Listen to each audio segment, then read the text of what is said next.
Hi everybody, welcome back to my channel and my not so white wall anymore. I printed out some stuff, drew some stuff, and yeah, welcome back to my wall. I don't know how long this will stay up, to be honest, because I'm not in love with it, but for the time being it works, so I'm just gonna let it be my background for right now. But yes, as you just saw, I just came back from Chiat and I went with one of my friends from uni who's also in Singapore doing an internship, which is super fun and exciting. I think there are 4 of us here, if I'm not wrong. But yeah, we managed to carve out some time to hang out and go and see Chiat, which is super fun. And yeah, while we were there, I picked up a lot of journaling stuff, and we had a conversation about journaling, which made me think that why don't I show you guys my journal ecosystem, which is content that I have been loving recently, and I don't know, maybe you guys will enjoy it as well. So to give you a quick rundown on my journaling experience, also I have a tiny mic. I don't know how well this will go over with audio, but we're trying what we can, okay? The other microphone I have is not ideal, so maybe this will be better. I don't know. But yes, to give you a quick rundown of my journaling journey, as one could say, I have been journaling pretty consistently since I was about 14 years old, which was 6 years ago now. So I feel like I am very comfortable with my journaling routine. There are some things that have changed, some things that I have added in recently, but all in all, it stayed pretty much the same since I started journaling way back in 2019. So I thought I would give you a quick glimpse into what I do. It's nothing, gravity defying or particularly unique, but I think it's quite good. So I thought I'd share. So to start, I have, of course, actually wait, let me show you my little stack, because I typically have about 5 books at any given time. There's one missing, we'll get to her, but 5 books right now make up my journal ecosystem, and some are more colourful than others, so I will definitely say that. But to start, I have my general commonplace diary / journal, everyday journal, which basically is my whole life for the duration of the journal being usable, just on paper. Like, this is my brain in a book. And yeah, it's everything. It's a bit of junk journaling, a bit of life planning.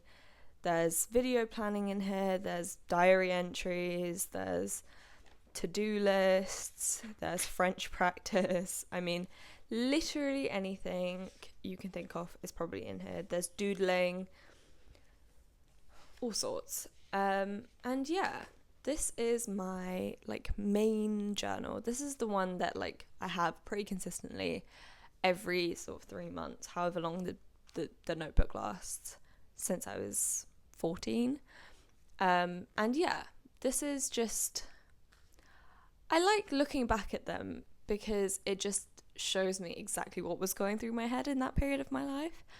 And I do collect them. I don't get rid of them. I do just store them in my bedroom. And these will join them eventually when I eventually take them home. But yes, I stuck a little tiny sticker of Gardens by the Bay, the little trees, the super tree grove, I think, on the front. And this notebook is a Muji grid notebook, the dark grey grid ones. I'll put the full name on the screen and in the description box because I genuinely don't remember. But yeah, I love them. I love myself a not a dotted notebook, a grid notebook. I don't know why, I just like writing on grid. Maths books in school, my favourite books to use, so I guess that's translated into adulthood. But yeah, those are my commonplace journals. The one thing that I don't put in this journal, which I used to, but I have recently switched to a different technique, is to-do lists. To-do lists go in this notebook. It's an A6 it's an A6 Muji notebook once again, but this is just my to-do list. Basically, the problem I found with putting my to-do lists in my commonplace notebook was that they would just get lost in and among other writing, and also it would be so repetitive because I would just write the same, like if I didn't complete it on one day, I'd just copy it down on another day, which I could keep doing, but I just felt that was not helpful to me. So using a continuous to-do list just makes it easier for me to see what I need to do. I find using like a to-do list app a little bit difficult because I'm not always on one device, and I'm really bad at checking notifications and things like that. So yeah, this method works best for me. I just draw I draw a line, a couple of squares in, and that's where I put the date if the task needs to be completed by a specific date. Otherwise, it's just a free-for-all. But yeah, this definitely helps me remember what I need to do. And also it's quite small, so I just leave it open on my work desk or on my desk here. And I don't know, it works for me. If you are looking for a new way to organize your to-do lists, then maybe try this out. I'll put a tutorial, like a more in-depth, not tutorial I guess, but explanation of how to do it in the description box below. If you want a further explanation, just message me and I'll try and give you one. I don't know. But yeah, those are the first two notebooks. Notebook number 3 is a contentious one. We may be phasing her out at the end of this academic year because it's a planner. Now, when I was in school, I really enjoyed like making my own planners. So this is a clear binder case, and then I draw the like inside sheets and just reuse the outside, and and I've been doing that for the past like 3 years. And before that I used to make my own journals. It was like a whole thing. And while I do really enjoy the ritual at the beginning of every academic year of making a new planner, I just don't use this planner as much as I used to. And like fully, she's pretty much empty. Like, this is the front page, this is a little small calendar, yearly goals, which were there, I just rubbed them out for the sake of this video because that's a bit private, I guess, I don't know. And a key, because I like me some colour in my planners, but not that you can really see that because usually it's a full of like different colours and different keys, but I'm just not using it, so I'm on the fence about not making it again this next year. We have little monthly calendars and then weekly calendars, and to be fair, having a planner is very useful because it just makes me feel more organised. I know what I have to do on certain days, etc., etc. But I feel like now I'm just more reliant on my Google Calendar to tell me what I need to do on different days. Like, that's always accessible to me. So using this is not as useful as it used to be. So I don't know. I probably won't make one next year unless I feel like I need one. And then I guess also, like, I used to do a lot of things like trackers and habit trackers and mood trackers, etc., etc. But I just don't do that anymore. So making it myself feels a bit redundant because it takes quite a bit of time. And I could just buy the same thing from somewhere if I really, really needed it, which again, I don't. So yeah, this one is getting phased out, unfortunately. But the one thing in this journal that is quite important is my book journal. Now, again, she's not as big as she used to be. I used to do like scoring for each of them, and I used to write a little review, but I now do that on my computer, and I like keep it on my Notion instead of writing it by hand. The one thing I do keep in here though is my book journal, as in the number of books that I've read in a certain month. They're color coded, so I don't know what color you'd call that. The like purpley pink is October. I've read 2 books so far.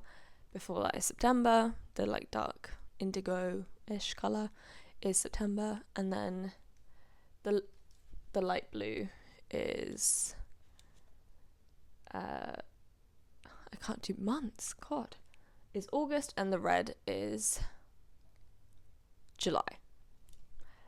Because I ran out of space in my old book journal, so I just started filling this up, basically, is the deal. But yes, I do like drawing out these little shells. I think they're really cute, and I will miss this, but also I could do it in something else. You know, I don't really need this in physical form. So unfortunately, this little journal is getting discontinued from my ecosystem at the end of August 2026. But until then, we have a cute little Snoopy, and he makes me happy. So anyway, moving on. The last 2 books in my journal ecosystem are a bit more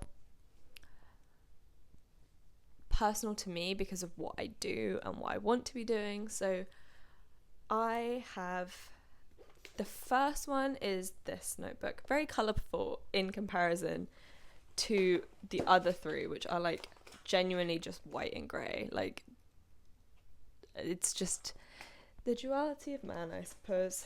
But yes, so this is my video journal. This book actually holds a lot of sentimental value to me, because when I left my primary school to move back to the UK in 2016, I was given this as a gift by all my friends.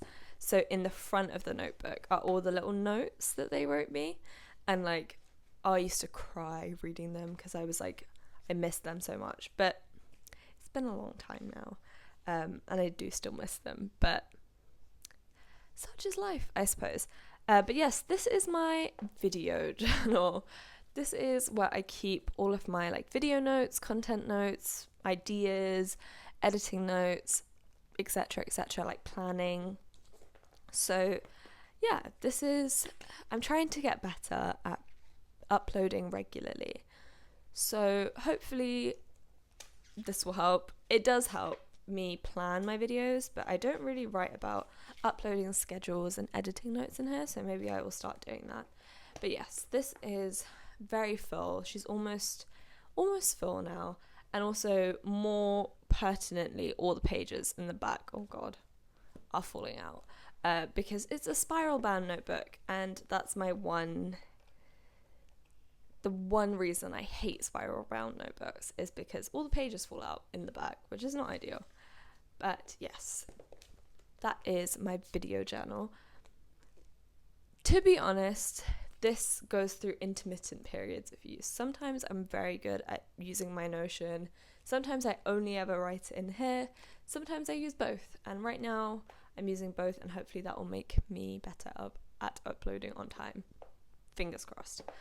But yes, it's also very funny to walk down memory lane by looking through this, because this has notes from genuinely 2021, when I first started my channel. And it's just really funny to see what like I wanted to be making back then and what I make now and how different it is.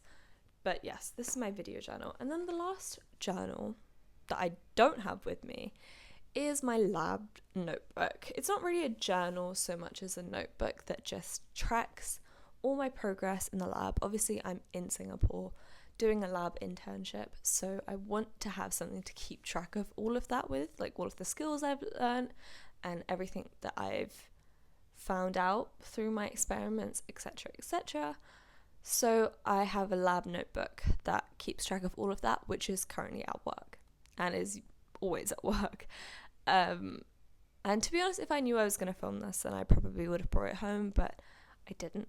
But yeah, it's just a notebook that's filled with all of everything I've done since I started doing my placement here a month and a bit ago. And yeah, that is all that's in there. I'm very proud of that notebook, actually. I'm very proud of all of my lab work. I think it's very neat and legible and all sorts of important things if anyone ever wants to continue where I left off with certain things. Not that I'm doing anything that important, but you know, you never know. But yes, that is my lab notebook, and that is my journal ecosystem. It's a very concise 5 things, may even go down to 4. Yeah, that's it. This is my journal ecosystem. I hope you enjoyed, and I will catch you in the next one. Whenever that is, I'm not really sure. But yeah, I hope you have a wonderful rest of your week, rest of your day. I don't know when this is coming out, so rest of the year if it's in December. And yeah, bye bye.